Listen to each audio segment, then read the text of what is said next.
Let us start with revision of next chapter, which is structure of atoms and nuclei, previously known as atomic and nuclear physics. Same chapter का नाम अलग था. तो anyways, तो ये chapter में करना क्या है, नाम में ही है structure of atoms and nucleus. So we want to see what is the basic structure of atom and what is the structure of nuclei. तो हम पहले पार्ट की बात करेंगे पहले, which is atoms. And now of course we know कि atom में you have a positive core, मतलब a very small region which has positive charge, जिसको बोलते हैं positive core, which is nuclei basically. And then you know where are electrons are revolving around nucleus. In reality electrons are not even revolving, they are like waves. de Broglie hypothesis. तो हमको पता है, आप book में भी देखोगे तो आपके बुक के ऊपर वो फोटो होता है, वेरी काइंड ऑफ ऐसा एक फोटो होता है, फिर इसके आजू बाजू में वेव्स दिखाते हैं, ऐसा कुछ वेव दिखाते हैं. बहुत सारे बुक्स में देखोगे फिजिक्स के, तो you will see such kind of waves being shown. अब मैं डायग्राम ड्रॉ नहीं कर पा रहा हूँ, but you should know. So they are trying to tell you that electrons are actually behaving like waves when they are in orbit. तो anyways, हम start करेंगे इसका पहला part, which is atomic physics. अब atomic physics की जब आप बात करते हो तो you should know some basic, I mean definitely थोड़ा बहुत हिस्टोरिकल बैकग्राउंड चाहिए. सबसे पहला मॉडल कौन सा था? Dalton, John Dalton. According to Dalton model, ये नाम एटम का मतलब ही वो होता है which is indivisible, which can not be further divided. So according to John Dalton, substance material is made up of particles, और जो smallest particle है which cannot be further divided is called as atom. मतलब आप substance को तोड़ते गए, आखिरी में जो बचेगा that is an atom which cannot be further divided. Then definitely we will not go into details of theory because it's a revision class. लेकिन हर एक theory का limitations है, ड्रॉबैक्स है, इसी के लिए नया थ्योरी आता है. तो जो डाल्टन का थ्योरी है उसमें सबसे बड़ा drawback, as you know, he said कि atoms are the smallest fundamental units of a substance which can not be further divided. But Thomson was performing an experiment related to glass tubes, और glass tube में दो plates थे, metallic plates थे. एक metallic plate से suddenly कुछ emit हुआ और एनोड के पीछे ग्लास था, वहां पे स्पार्क दिखे. तो पहले तो उसको लगा कि ये कुछ काइंड ऑफ रेज होंगे, but then with detail studies what he found कि वो जो फ्लैशेस हो रहे थे, लाइट के टाइनी फ्लैशेस आ रहे थे ग्लास से, they were actually not rays, this was not radiation, they were particles, negatively charge particles. तो जे थॉमसन ही कंक्लूडेड कि जो डाल्टन ने बोला है वो सही नहीं है, because I see negative particles, जिसको बाद में उसने नाम दे दिया इलेक्ट्रॉन. तो he coined the word electron. तब तक इलेक्ट्रॉन नहीं वर्ड था नहीं. He said what I find is, my findings से that from a metal surface I am getting some emission of negatively charged particle which I call as electrons. मतलब Dalton का जो theory सही नहीं है, because atoms can further be divided into positive and negative charge. तो फिर अब you say something, people do not believe you कि हाँ ठीक है तुमने बोला तो मैं मान लेता हूँ, ऐसा कुछ होता नहीं है. People started asking, चलो तुम्हारी बात मान लेते हैं, डाल्टन गलत है, तुम सही हो, तो tell us where is positive charge. और पॉजिटिव चार्ज बाहर क्यों नहीं आया, नेगेटिव ही क्यों? हेवी होता है. एग्जैक्टली. तो he said, oh what I can think of is that this atom is like plum pudding. Cake खाते होंगे, हाइड एंड सीक बिस्किट भी खाते होंगे. तो I am not promoting any brand by the way, just to tell you, जो base है it is little bulky, heavy. तो positive charge is like solid sphere, और यहाँ पे electrons are embedded, uniform distribution of electrons on a positive base. और base को आप बोलते हो plum, and these are called as puddings, right? तो थॉमसन ने दिया plum pudding model, and then of course then people started asking more questions. How do you explain? क्योंकि तब तक हमको एटम कैसा ये नहीं पता था, हमको पता था कि बाल्मेर सीरीज, मतलब हमको ये पता था कि जब हम हाइड्रोजन एटम को हीट करेंगे तो वहां से कुछ लाइंस हमको दिखते हैं, और जो दिखते हैं वो पहले मिलता है। तो Lyman series is the first series, but सबसे पहले दिखा कौन? बाल्मेर, क्योंकि वो विजिबल रीजन में आता है। If you see the wavelength we will find them in visible region. तो पीपल स्टार्टेड आस्किंग, ओके ठीक है, फिर explain why do we get those Balmer lines? How do we get? अगर हमने मान लिया कि आपका ये एटॉमिक मॉडल सही है, तो how are we getting those lines? He failed to explain. उसने बोला कि यहाँ पे जो चार्ज पार्टिकल्स हैं, इलेक्ट्रॉन्स, दे आर एक्सीलरेटेड, मतलब ये प्लम पे ही मूव हो रहे हैं, but they are changing velocities, मतलब दे आर एक्सीलरेटेड।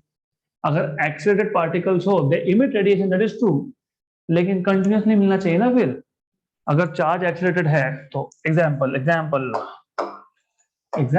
मेरे पास एक चार्ज है जो एक्सीलरेटेड है, मतलब जो अपना वेलोसिटी चेंज कर रहा है, हर जगह पे चेंज कर रहा है, तो फिर हर जगह पे चेंज कर रहा है तो रेडिएशन भी तो हर जगह से मिलना चाहिए ना, मतलब कंटिन्यूसली मिलना चाहिए ना। तो कंटिन्यूस रेडिएशन तो मिलता नहीं है, क्योंकि बाल्मेर सीरीज तो सेट ऑफ लाइन है फिर नहीं है, फिर लाइन है फिर नहीं। तो fail to explain observed hydrogen spectrum. He also failed to explain stability of atom.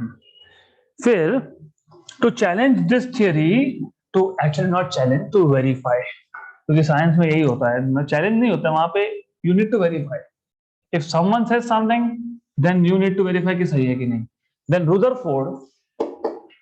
Rutherford ने अपने स्टूडेंट्स को काम पे लगा दिया ना। Rutherford basically put his students at work, आपको पता होगा, which is known as Geiger and Marsden experiment, and they designed an experiment। तो समझ लेना ये एक्सपेरिमेंट है। उस एक्सपेरिमेंट में they took what? They took a gold foil। Gold foil क्यों? क्योंकि गोल्ड का न्यूक्लियस हेवी होता है, बल्कि होता है। बल्कि क्यों चाहिए समझेगा धीरे धीरे, वेट अ मिनट, तो धीरे धीरे समझेगा। तो दे टुक अ टारगेट गोल्ड फॉइल, तो they use this gold foil. इसके पीछे they used a detector in the form of a sphere basically, and they bombarded this gold target with alpha particles। तो you have a source of alpha particle, ये एक alpha particle का source है, तो they use alpha particles basically. अब एक problem और है, आपको पता होना चाहिए, alpha particles are positively charge, मतलब अल्फा पार्टिकल यहां से निकले तो एक दूसरे को रिपेल भी करने वाले हैं, मतलब ये जो बीम होगा ये डाइवर्जिंग बीम होगा, नहीं चाहिए डाइवर्जिंग बीम। क्यों नहीं चाहिए? अगर डाइवर्जिंग बीम हुआ, इमेजिन डाइवर्जिंग बीम हुआ, तो अल्फा पार्टिकल तो हर एक जगह पे हिट करेंगे जाके, फिर तुमको पता क्या लगेगा? फिर कुछ नहीं पता लगेगा, क्योंकि ये जो अल्फा पार्टिकल्स है वो कितने कितने एंगल पे स्कैटर हुआ वही बताएगा कि एटम का स्ट्रक्चर क्या है। आपने ले लिया डाइवर्जिंग बीम तो नो यूज, तो होगा क्या? इसको हमको करना पड़ेगा collimate. You know what is collimation? Collimate करना मतलब पता है? साथ मिलाना, मतलब ये जो डाइवर्जिंग है उनको कॉन्वर्स करना, इसको बोलते हैं कॉलीमेशन। तो हम लोग यूज करते हैं lead bricks, because lead bricks are good collimators, they are positive so they do not let positive charge go away from each other। जाने की कोशिश भी करेगा तो रिपेल हो जाएगा ना, यहाँ जाएगा तो रिपेल हो जाएगा। yes, then you have alpha particles like this।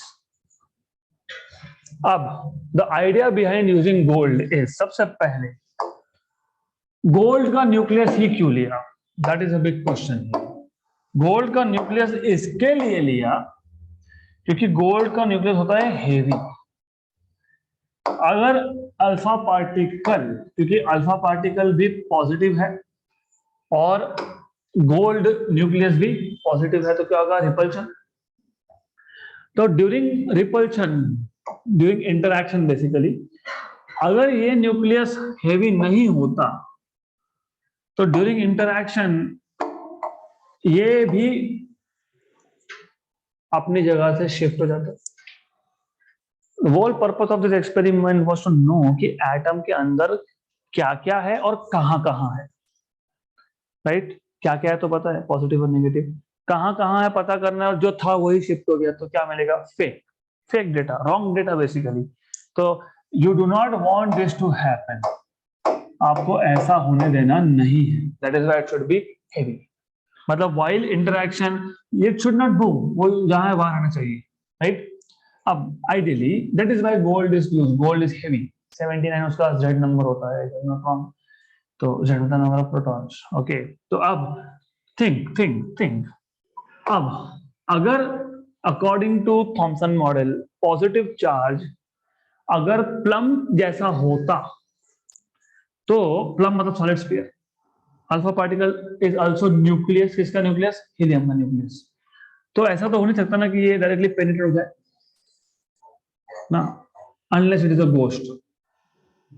देखते हैं ना लोग, आत्मा आई दीवार से चली गई, तो ऐसा तो कुछ होता नहीं है वैसे, राइट? तो हाँ होता है, क्वांटम लेवल पे होता है, but that is higher level physics, तो उसको बोलते हैं क्वांटम टनलिंग। उसको छोड़ दो, हम बात कर रहे हैं यहाँ पे एक alpha particle, nucleus of helium, और दूसरा न्यूक्लियस ऑफ गोल्ड। तो आइडियली ऐसा तो क्रॉस करके जाएगा ही नहीं। इसका मतलब ये जो रीजन है यहां से लेके तो यहां तक, you should not get any detection, alpha particle pass ही नहीं होना चाहिए। लेकिन उल्टा ही है यहाँ पे, it was seen that exactly उल्टा, कि सबसे ज्यादा डिटेक्शन थे at very small angle. Detection करने के लिए जो ओरिजिनल एक्सपेरिमेंट था, अभी तो कंप्यूटराइज होता है बाय द वे, अब तो डायरेक्टली कंप्यूटर बताता है 10 डिग्री पे इतना, 2 डिग्री पे इतना, लेकिन they used to have this microscope, और इसके पीछे वो फ्लोरोसेंट मटेरियल था। फ्लोरोसेंट मटेरियल मतलब जब अल्फा पार्टिकल बम्बार्ड करेगा, they it will create tiny flashes of light, तो दे यूज्ड टू काउंट। तो व्हाट दे फाउंड इज सबसे ज्यादा फ्लैशेस कहाँ है? राइट एट द सेंटर, मतलब स्कैटरिंग तो हुआ ही नहीं, राइट? तो इसका मतलब ये प्लम पुडिंग ये सही नहीं है। इसका मतलब जो पॉजिटिव चार्ज है वो लाइक अ सॉलिड स्फीयर नहीं है, it is in a very small region of space, and that was the first time Rutherford said nucleus. तो इलेक्ट्रॉन ये वर्ड दिया था थॉमसन ने, और न्यूक्लियस ये वर्ड दिया रुदरफोर्ड ने। So he said most of the mass, क्योंकि मास आता है, मैक्सिमम मास आता है प्रोटॉन से, protons are heavy, comes from a very small region of space within an atom which is called as nucleus। और दूसरा आइडियली ये भी सोचो, अगर ये बहुत बड़े रीजन में होता तो आपको पता होना चाहिए चार्जेस जितना स्प्रेड होते हैं ना उतना फोर्स कम हो जाता है। तो अगर ज्यादा स्प्रेड होता तो फिर स्मॉल एंगल पे ही स्कैटरिंग हो सकता था, large angle scattering was not possible here. But then what was seen कि हमको 90 डिग्री पे भी स्कैटरिंग मिलता है, 1 in 8000, one alpha particle out of 8000 was scattered at 90 degree, and 1 in a million was scattered at 180 degree। तो back scattering होने के लिए हेड ऑन कोलिजन होगा, और अगर पूरा का पूरा positive charge very small region में, तो ही यहाँ पे वापस आ सकता है, नहीं तो नहीं आएगा, राइट? तो to have large scale scattering, large angle scattering, and also to have back scattering, the positive charge should be in a very very small region of space। और पहले तो बता ही दिया मैंने आपको, 0 डिग्री पे तो मिलना ही नहीं चाहिए था, लेकिन सबसे ज्यादा कहां पे मिला? वहीं पे मिला। तो then Rutherford put forward his model, he said nucleus मतलब positive, all the positive charge of an atom is inside a very small central region of atom called as nucleus। Most of the mass of the atom comes from nucleus because protons है अंदर और neutrons भी है। Neutrons तो पता नहीं थे, लेकिन प्रोटॉन्स तो बता दे। Proton is heavier than electron by 1800 times, right? He also estimated, ये जो स्कैटरिंग अलग अलग एंगल पे स्कैटरिंग मेजर किया उन्होंने, फिर बाय कैलकुलेशन दे एस्टिमेटेड कि एटम का साइज तो 10⁻⁻10 मीटर है, पता है, लेकिन न्यूक्लियस का साइज कितना है? 10⁻15 मीटर, राइट? देन ये थे उसके सक्सेसेस। अब फेलियर्स भी है। पीपल स्टार्टेड आस्किंग, चलो मान लिया तुम्हारा मॉडल सही है, सही है, ठीक है, मान लेते हैं, इलेक्ट्रॉन्स कहाँ है? तो उसने बोला just like planets revolve around sun, electrons must be in circular orbit around nucleus. ये भी मान लिया, but circular motion is accelerated motion. और अगर आप बोल रहे हो कि इलेक्ट्रॉन सर्कुलर मोशन में, मतलब इलेक्ट्रॉन एक्सेलरेटेड है, और अगर चार्ज को एक्सेलरेट किया तो वो एनर्जी इमिट करता है। अगर इलेक्ट्रॉन एनर्जी इमिट कर रहा है तो इलेक्ट्रॉन अपनी एनर्जी लूज कर रहा है, और लूज कर रहा है तो धीरे धीरे वो न्यूक्लियस के अंदर जाना चाहिए। मतलब यहाँ पे स्टेबिलिटी ऑफ एटम पे क्वेश्चन मार्क खड़ा हो गया। Rutherford atom is not stable. दूसरा ये था कि अगेन अगर इलेक्ट्रॉन कंटिन्यूअसली एक्सेलरेटेड है तो एनर्जी भी कंटिन्यूअसली इमिट होना चाहिए, तो आपको कंटिन्यूअस स्पेक्ट्रा मिलना चाहिए, मिलता है line spectra, right? So this are the few failures of Rutherford atom. फिर इसके बाद आया Bohr's model. Bohr's model which is based on 3 different theories. उसने 3 थ्योरी को कंबाइन कर दिया। उसने बोला ठीक है, I will also take quantum theory, I will take classical theory, and I'll also take electromagnetic theory. That we will do in the next session.